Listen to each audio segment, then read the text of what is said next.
Hi guys, it's Mr. Ricky Bill, and in this video I'll be building a brand new dual pump, dual loop, triple radiator, hard piped, water cooled custom computer build. This is actually the first time I've tried a hard pipe build, so we'll see how it goes. All of the parts and pieces have finally come in, so let's get started. So I'm going to break this video up into a couple of parts. Today in the first episode we'll just be quickly going over the various parts and pieces that will be going into this build and explaining a couple of reasons why I'm using certain particular parts.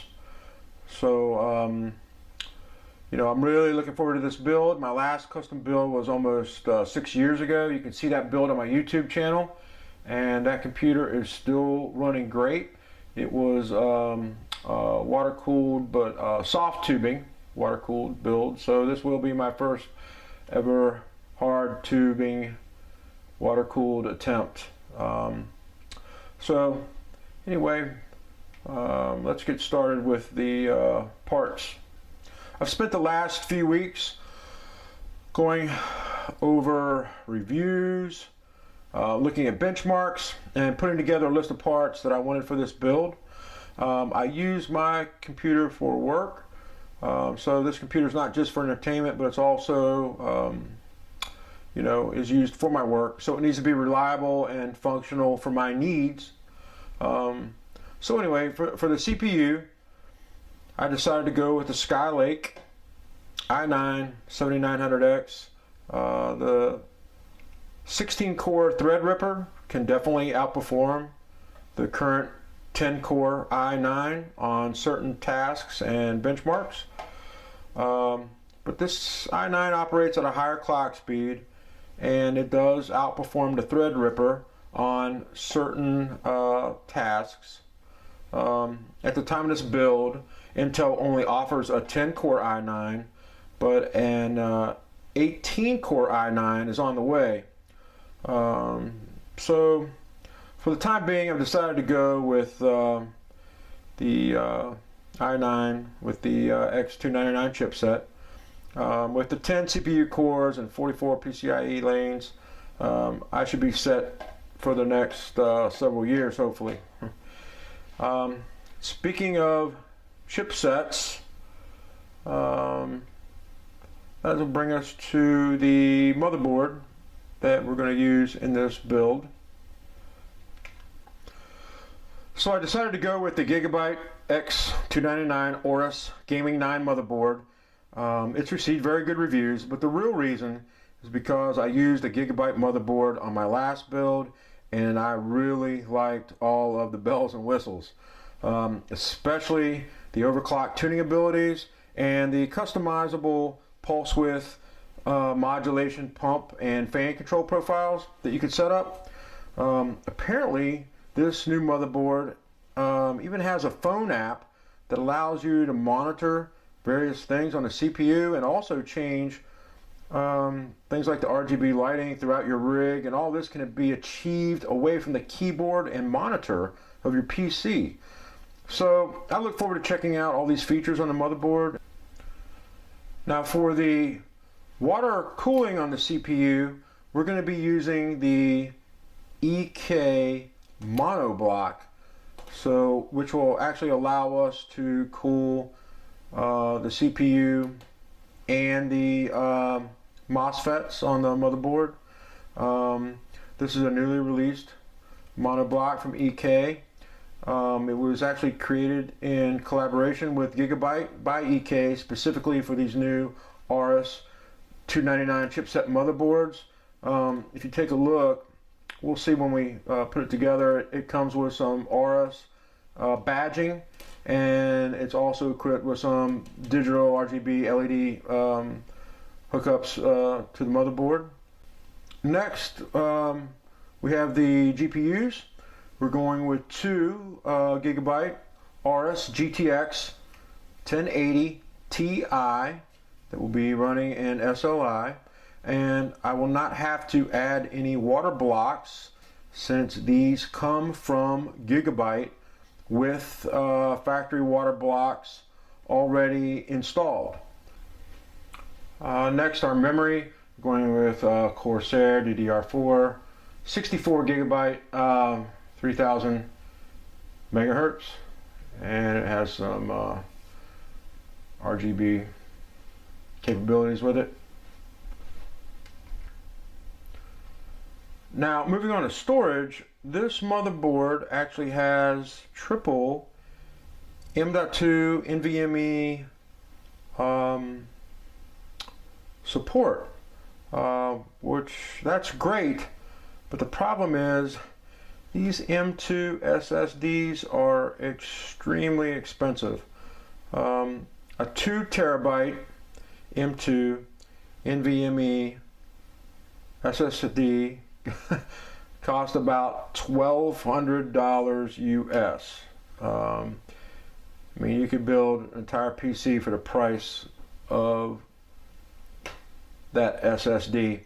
So I decided to go with just a 512 gig M.2 SSD as the primary storage for the operating system, and then a 2 terabyte SSD SATA storage for the secondary drive.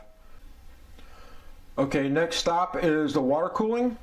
We'll be using 2 pumps and reservoir combinations from Thermaltake, and these are the D5 pumps, but these are not the pulse width modulated pumps.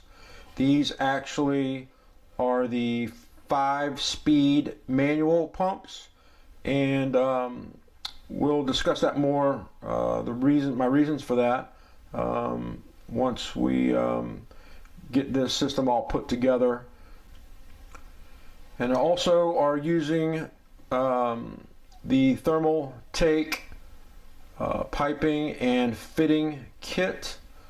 This comes with the 16mm piping, comes with fittings, it comes with some coolant, which I'm actually not going to be using at this time, but it also comes with the silicone insert, which is very important, and it's actually cheaper purchasing this kit than it would be to buy these fittings and this piping individually. It's actually cheaper to buy this as a kit, even if you end up not needing all of the fittings. It's a better price this way.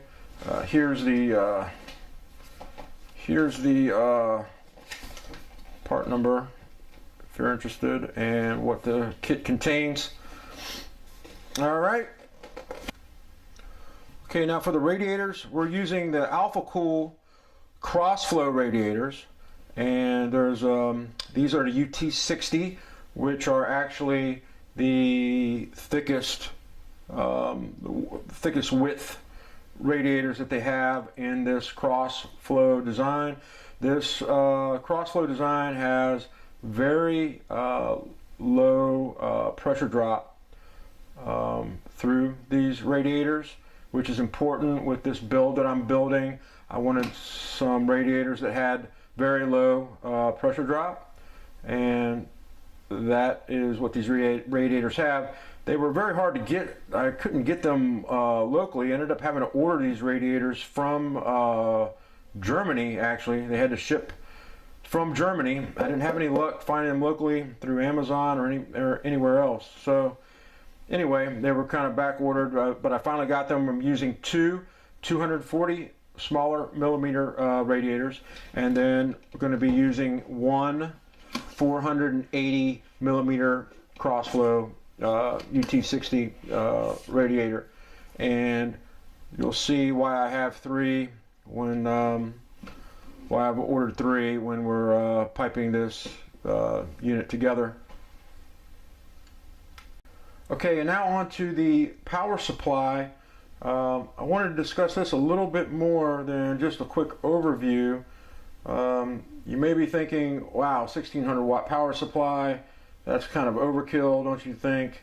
Well, I decided to go with the EVGA 1600 watt P2 power supply because when trying to calculate the total electrical load on this system, it proved somewhat difficult until I came across a really great website.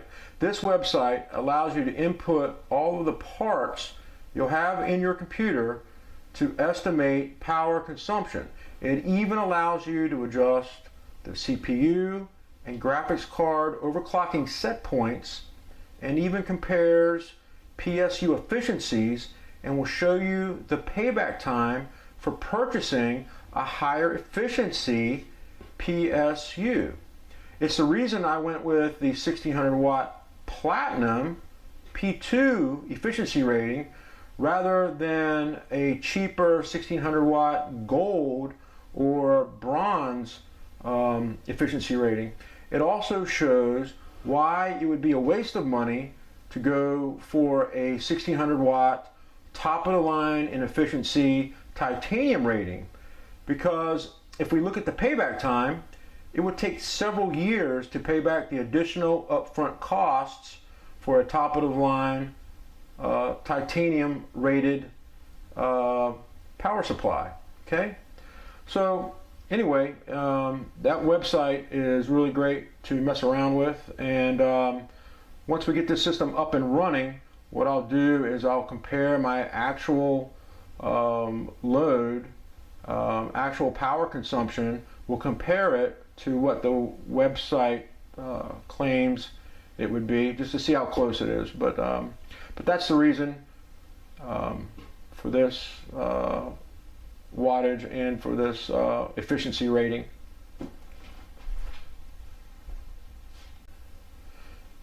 And last but not least is the case. It truly is a super tower. It's the Tower 900 by Thermaltake, and it is a monster. So my last build, I had said, you know, I wish I had a bigger case. I kept telling myself, wish I had a bigger case, bigger case. Well, I've got a big case now. So it is